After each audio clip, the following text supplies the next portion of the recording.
So a man sent me a DM on TikTok. A man asked me, do a video on the rental market for black people.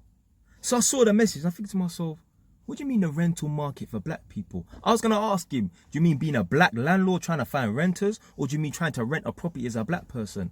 Then I thought to myself, I'm not even asking him for clarification. I'm not making no video about the rental market for black people. This is the problem.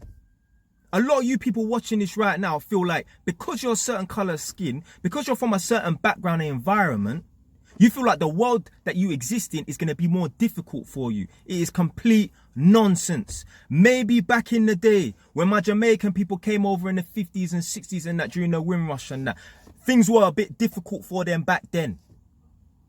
On the pubs, no blacks, no Irish, no dogs. Allegedly, in the toilets, you know, you'll go into a normal toilet. You got the cubicles and that the doors are like 6'5", 7 foot high. Allegedly, back in the day, black people were not allowed to use those toilets. So the white people, they were allowed to use the toilets where obviously the cubicle doors are quite high up and that. But black people had to use toilets where the cubicle doors were almost non-existent. They were very low down to the point when they're sitting on the toilet, you could see their face and that. It was a way to humiliate them. That was back then. Things are different now. There's opportunities for us. You lot have been fed this nonsense, these lies from your parents and your grandparents and that. Do you know what it stems from? It stems from a lack of motivation. It stems from making excuses for failure. As a black person, 2023, even 10, 15, 20 years ago and that, you can make something of yourself. There is nothing more superior about me than any of you lot watching this right now. I come from a poor home. I come from a good home, but it's a poor home. I come from the ends. I'm from Edmonton. I messed my life up. I went to prison. I jumped on the road and that. Man, I was doing all this nonsense and that. I done everything and anything you can think of. I done that. Been nicked hundreds of times and that. Been on road, rushed and that. Been stabbed. Everything and anything you can think of. Man's done that. Jumping on buses. 20 man going over there. Jumping in the cab. 6 man were sitting on laps going over there.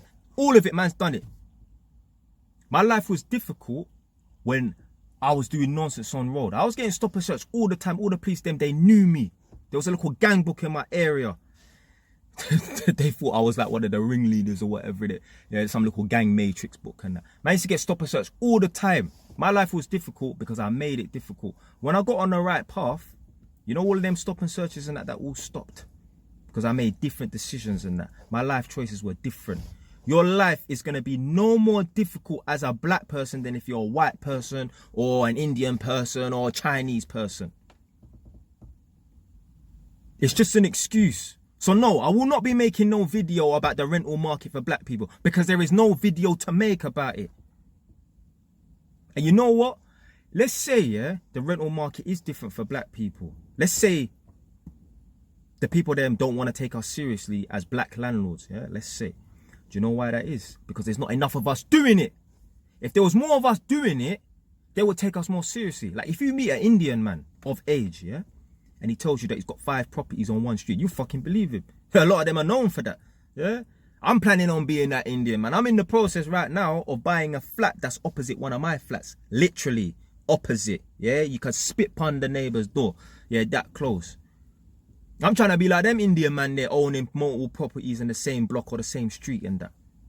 So maybe the rental market and that is difficult for us, allegedly, quote unquote, and that. The reason why people won't take us seriously as black people in the rental market and that is because there's not enough of us doing it, blood. No, you're going to rinse me for the stutter and that, man. Life is no more difficult for us as a black person. Yeah? You lot make it difficult. I'm telling you something, yeah? In life, you are going to fail. Whether you're a black man, whether you're a white man, whether you're a Chinese man, whether you're purple, blue, or an alien planet Mars, you are going to fail. The problem with us is we attribute it to our color of our skin. And it doesn't go that way. There's so many white people right now who have failed. Indian people that have failed. They have not been successful on their 1st, 5th, 10th attempt. But you have to keep going. You have to keep trying. You're not going to succeed first time. You can't put it down to the colour of your skin. You cannot put it down to the environment you grew up in. You just can't. Unfortunately, not all of us are born from a silver spoon society. I wasn't. But you know what? I'm going to put myself in a position, I'm going to put my children in a position where I could bring them into a silver spoon society. Yeah? Where they have life a lot more, quote unquote, easier than other people because I put in the rascal work. The reason why your life is difficult growing up as a youth is because your parents did not put in the work. The reason why my life was difficult, the reason why, you get me, I come from a poor home, and that's because my parents did not put in the work. It's not because they're black. It's because they didn't put in the work. Because there's other black people from their generation that put in the work and their children are living good. A lot of our parents and that will feed us these lies. Oh, you know, it's difficult as a black person and that. Nonsense. I know someone. They were chatting to their friend. Their friend is black. And this person, you know, they're mixed. They're white and Arab and that. And their friend who's black said to the friend who's white and Arab and that, oh, when you have a child, you're going to have a mixed race child. So make sure you teach them about black oppression. The girl said, no, I'm not teaching her black oppression. And me as a black man, whether I have a child who's mixed race or black, it doesn't matter. I'm not teaching my child about black oppression. There are no advantages to teaching my child about black oppression. Yeah, I might teach them about black history and that, but I'm not going to teach them and drum it into them that they're oppressed because they're a black person and that. What sort of mindset is that to give to a young person? There's no advantages to teaching your child about black oppression. Anyway, man. I'm not making no damn video about the rental market as a black person because it doesn't exist. Stay away, it's done though.